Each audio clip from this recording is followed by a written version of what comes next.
We're hearing firsthand tonight about the tragic consequences driving impaired can have on someone's life. Tonight, York Regional Police launched their holiday ride program alongside a victim of impaired driving. That incident just doesn't end. The trauma doesn't end. The suffering does not end. It continues in the lives of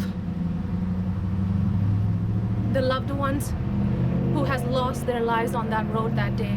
An emotional plea from Narusha Mahendram, who understands the loss at the hands of impaired driving all too well after her father was killed by a drunk driver last New Year's Eve. It's the fact that I could never see him again. I could never talk to him again and never had a chance to properly say bye. Her father, 68-year-old Mahendram Selathure, died that night on scene.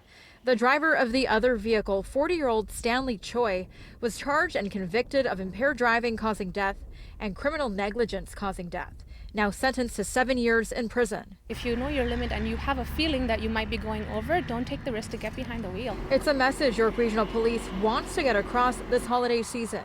Officials say this year they've laid 1,600 impaired driving charges, and they want to make sure that number doesn't increase by launching their holiday ride program. York Regional Police has received more than 4,400 calls to 911 from concerned citizens who have spotted suspected impaired drivers on our roadways. Police say this year the ride program will look a little different due to COVID-19.